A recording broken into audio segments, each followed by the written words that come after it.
Bonjour tout le monde et bienvenue pour cette nouvelle vidéo actualité jeux vidéo. On va parler aujourd'hui de cette folle rumeur concernant un possible retour des cartouches pour la prochaine console de chez Nintendo, la fameuse NX. Un beau retour vers le futur. Cette rumeur est apparue via les déclarations de la société spécialisée dans la fabrication des cartouches 3DS, la société Micronix, qui avait annoncé que ils avaient eu de la part de Nintendo une forte demande pour les prochains mois à venir. Je précise une nouvelle fois que cette vidéo est faite à chaud, donc je risque de sortir 2-3 petites conneries, si c'est pas une dizaine, donc vous n'hésitez pas à rectifier le tir via les commentaires. Quel serait le réel avantage d'un possible retour des cartouches pour la console NX? Tout simplement au niveau de la solidité. Cependant, il faut s'attendre à quel format de cartouche? Est-ce qu'il faut s'attendre à des cartouches 3DS comme actuellement? Non, c'est une cartouche DS, j'avais envie de sortir un FF Tactique. Ou le retour des cartouches, des bonnes grosses galettes, comme c'était le cas sur la Nintendo NES, la Super Nintendo et la Nintendo 64.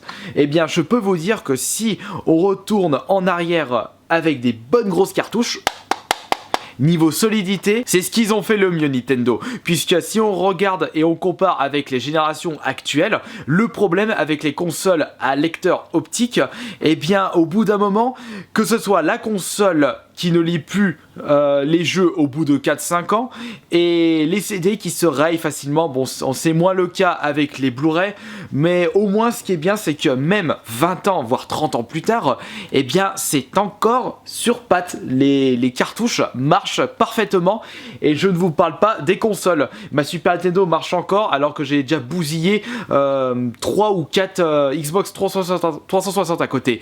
Si la console NX est dépourvue de lecteur optique, comme annoncé par des analystes qui ont analysé en détail le brevet déposé par Nintendo, et bien déjà ça peut être un super point pour l'avenir de la NX, puisque déjà il y aura des moindres coûts au niveau de la console. Mais est-ce que le fait de fabriquer, enfin de mettre les jeux sur support cartouche va coûter moins cher à Nintendo que les mettre sur CD et Blu-ray? Je ne suis pas spécialiste en termes de frais et d'industrie par rapport au support cartouche si on compare avec le support CD. Après, je me demande si les éditeurs tiers seraient d'accord pour produire leurs jeux et les mettre sur support cartouche. Car à l'heure actuelle, on est en plein full dématériel, mais ça on va en revenir après. Mais de toute façon, Nintendo, ils vont imposer leurs règles, et si ils arrivent à correctement vendre leur NX, eh bien les éditeurs seront obligés de se plier à leurs règles, s'ils veulent faire du bénéfice via la console de chez Nintendo. De toute façon, comme on le dit toujours, les éditeurs regardent en détail le nombre de ventes totales de la console. C'est pour cela que la Wii U est assez bidée par rapport à une Xbox One ou une PS4. Après, il y a d'autres facteurs, mais ça, ce n'est pas le sujet de cette vidéo. Et donc pour en revenir par rapport à ce full dématériel, je sais pas si vous avez remarqué, mais en ce moment de plus en plus d'éditeurs souhaitent vraiment que l'avenir du jeu vidéo se porte sur le full dématériel, puisqu'il serait plus facile pour eux de vendre leurs jeux, des jeux disponibles 24h/24, moins de maillons dans la chaîne de vente, c'est-à-dire que pour un full dématériel, ils proposent directement sur le PS Store ou sur l'Xbox Live. Il n'y a pas besoin de fabriquer le jeu, de l'envoyer chez le grossiste, que le grossiste le donne, enfin plutôt le vende à un détaillant, que le détaillant vende aux joueurs, donc ça leur fait moins de frais, ça les empêchera pas de vendre le jeu à prix fort.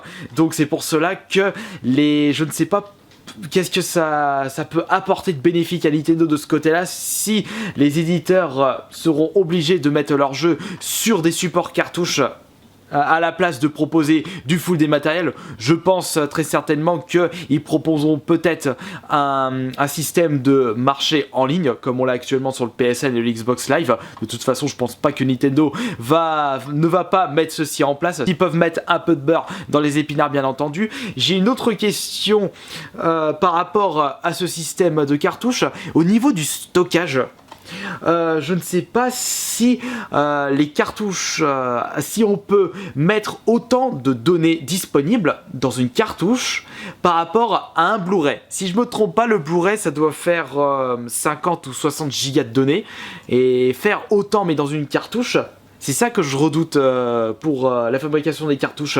Est-ce que ça va pas leur coûter un poil trop cher et du coup répercuter ce coût de production sur le prix final d'un jeu?